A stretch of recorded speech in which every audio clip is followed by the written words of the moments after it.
if you've come this far, you must be keen to find out a little bit more about how preload and spring rate interact.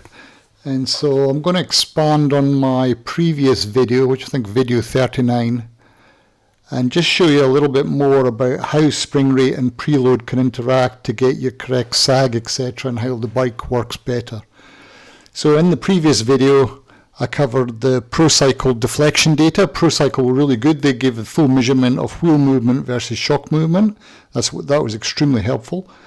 I then looked at the actual deflection data on my own DR650 and showed how there's about a 10 kilogram wheel preload. I then looked at the shock limits and design and worked out I needed about 8.87 kilograms a millimeter for my shock.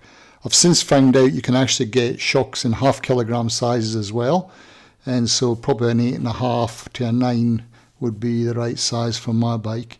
And then I touched a little bit on preload and why preloads, you don't really want to use preload to adjust for a weak shock.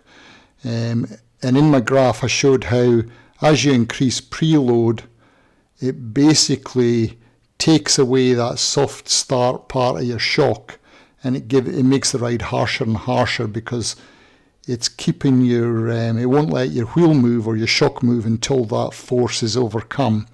And so it's better to have the proper spring rate rather than adjust the preload. And I'm going to show you a little bit more on that today in the limits of preload on the Suzuki. And so we're going to go down probably the preload rabbit hole today, but I'll show you how that interacts with spring rate. Again, I'll try and keep it as simple as possible, and I hope this helps you.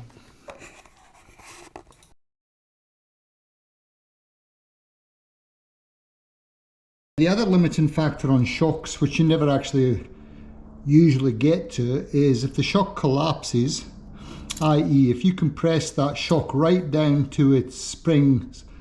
I've got about 9 springs of, I think they're about 12 millimeters each, and so if I can collapse that spring down, that would be another limiter on my preload, but that would be massive, and I think it goes non-linear before it hits that. So you'd go from an elastic split spring to a plastic spring, and so the issue you have is you never really collapse a spring down to its minimum on a motorcycle.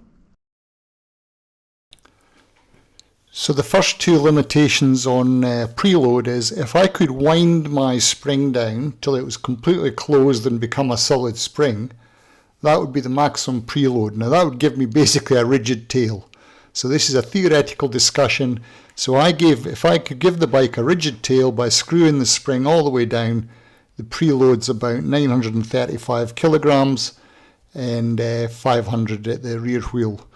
And so that's, as it says there, you've got a 10-inch coil, and there's about 9 coils at 12 millimeters. So theoretically, you've got 146 millimeters to screw that spring down, and that would give you a load of about 935 kilograms at the spring. Now, before the spring can hit its solid height, the actual piston in the shock would stop. So as I said in the previous video, this piston will stop at about 104 millimeters. So if you could screw the piston down all the way till it hits its hard stop, you get about 676 kilograms of spring load, or about 375 kilograms on the rear wheel. And so these are two theoretical numbers, absolutely useless. We're never going to use them, but you can see there how much load it will take on preload if you could actually achieve them.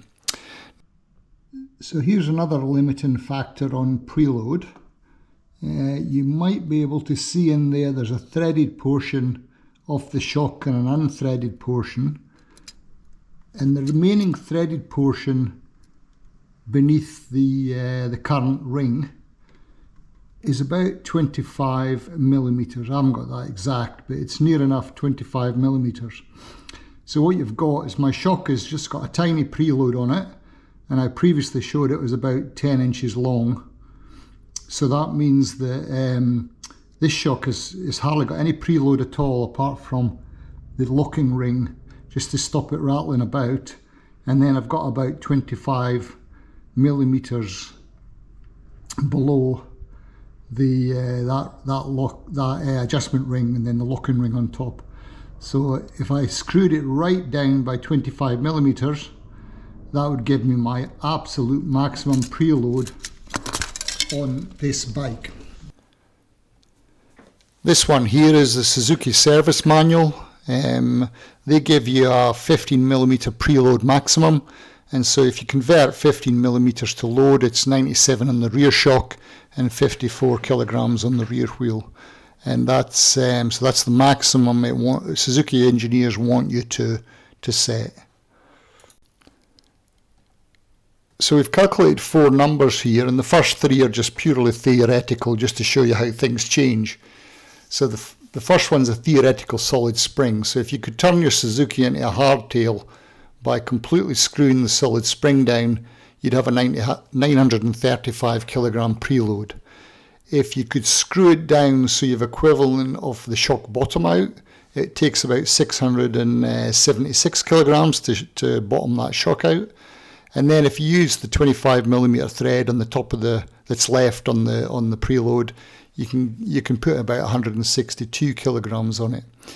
The Suzuki service manual says you can only do 15 millimeters of screw down, which gives you the 97 kilograms of preload at the shock, which is 54 kilograms at the rear wheel. And the reason to do that is to protect your mechanical components. So the more pre-shock you put on, the later your shock starts to start as weight is applied to your rear wheels. So obviously you don't want a massive preload because you're just smashing your mechanical components before your shock moves.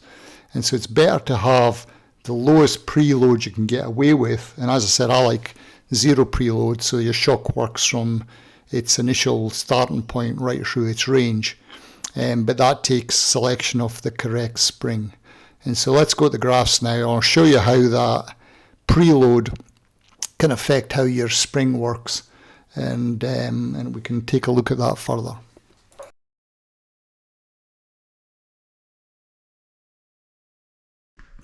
You'll also recall we calculated that there was only about 10 kilograms of wheel preload on this bike, which is about 18 kilograms of shock preload, and you can actually tell that because it doesn't take much to move this bike up and down. And that was the problem when I was packing it, if you recall. When I was packing the bike, as soon as I put some weight in the panniers, it started to sag. And so this bike has got very little preload on it for a 6.5 kilograms per millimeter shock. Now that's usually not too bad if you're a lightweight rider. However, I'm a heavyweight rider and I carry a fair amount of gear. And so the issue I have is the preload, the soft shock in the preload allows the bike to sag too much. So what I'm going to show you is how the shock preload and the spring rate interact and how you can pick one or the other.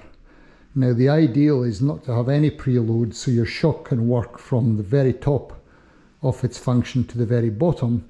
But obviously because it's interacting with your spring rate, it just takes a little bit of trial and error or calculation to set it right. My preference is 0 preload, and so your shock then has the right rate of spring so it can work over its range. As I said, if you have too much preload, your bike is very harsh because the wheel won't actually move until it hits that preload number, which can be quite a big number. And so let's have a look at the graphs, and then we'll have a look at what that looks like.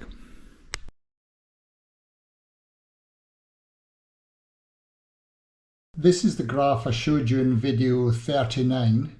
And so along the x-axis is the weight on the rear wheel in kilograms, and the y-axis is in millimeters, and the blue line is my current 6.5 kilograms per millimeter spring. And then I calculated that I wanted about a 9 kilogram spring, which will take me right through my ideal sag point for my race. So I'm about 170 kilograms race plus, which is bike plus rider. So the race sag is bike plus rider, which gives me about 170 kilos with 80mm sag. And then I said, it looks like my current bike's got about 10 kilograms preload on it, which gives me those two curves. If I increase the preload, it would take that first part off. And if I increase the preload to 150, it would take another part off. But it's a little bit more complicated than that, because you don't actually move up this curve. It actually resets the curve to the start. So the way it actually works is it slides the curve to the right. And so I'm going to show you in the next graph. I'm going to strip a lot of stuff off this one and show you in the next graph how the preload actually works using two examples. So here I've got 4 curves on this graph. So this is exactly the same axis. I've got weight on the rear wheel along the x-axis. I've got rear wheel deflection on the y-axis. And the blue line is the same blue line as you saw previously. So that's a 10 kilogram preload at 6.5 kilograms per millimeter spring rate. And so you can see there, if I'm 170 kilos, it was giving me that 115mm sag, which is just too much. So that's why the bike sags too much. The orange curve is the 9 kilogram. You can see it up there on the right, is the 10 kilogram preload and the 9 kilogram per millimeter spring rate. And so that was the one that took me right to the ideal sag on the bike for the 10 kilogram preload. Okay, so we already said earlier on that the maximum preload that Suzuki recommends is about 54 kilograms on the rear wheel. So if I move these curves up to 54 kilograms, and then apply my 6.5 kilograms per millimeter spring rate, you can see there that will actually take me through the right sag point. So it will actually take me through the right sag point. So theoretically, if I apply the 54 kilogram wheel preload, which is about a 90 or 100 kilogram shock preload, I would get the right sag for my weight. But that would make the shock very, very harsh, and it would be hitting the rubber with not much more force on the spring. So again, if I took a 50 kilogram preload and applied the 9 kilogram, you can see there how I'd be getting my ideal race sag at 170 kilos round about 60-65 millimeters, so it would be too stiff. So that spring plus that preload would be making the ride a bit stiff. So as I said, I believe the best way to do it is push your preload down to as low as possible, and then give you a spring that gives you your ideal spring set or bike sag, and that'll cope with your weight much better. And that's why you don't use preload, because screwing the preload up, it'll make the ride a lot harsher. So it has to take a much bigger hit before the spring starts moving, and then it's moving very fast because it's a weak spring, and so it doesn't take much to then hit the bumper and then hit your limit. And so my ideal spring is a little bit stiffer, and as I said, you can get it in 8.5 kilograms a millimeter as well, which give me a little bit more sag, and but it might be a little bit soft. So I'll just have to check that. I'll speak to the supplier and see what he thinks. But it looks for me 10 kilogram wheel preload and 9 kilogram per millimeter spring rate. And as I said, all preload does is push your start of your movement to the right on the x-axis. So you don't want to push your preload to the right on the x-axis too much, because then your sag.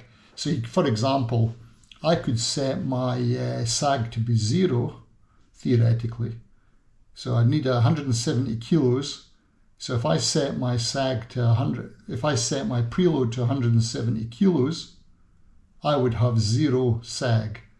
But that would be a really harsh ride. It would basically, I'd have to bang that bike every time to get that shock to move. And so that's why you want the minimum preload you can get away with, which gives you a much more compliant ride. And so that's how sag preload and spring rate work in parallel. So you can see that you can achieve the same result, but it'll be a very different ride type. So that's how it all interrelates. I hope that wasn't too confusing. As I said, it's not that complicated. It's just that the interactions are quite hard to visualize when you start thinking about it. But as I said earlier in the previous video, preload is the load your shock needs before it starts to move, and spring rate is the linear kilogram per millimeter it will move once it starts moving. And that graph shows you how they're all related, the curves, and how they're overlapping. And so the blue and the grey is the same spring rate because it's got the same slope, which is the same as the orange and the yellow. They've got the same slope, which is the same spring rate, and the only thing it changes between the two is I change the preload. So again, I hope that's helped people understand how preload and spring rate interact. And as I said, the best thing to do is set your preload low and get a decent spring rate to manage the weight that you think you're going to carry on the bike or that you want to design for.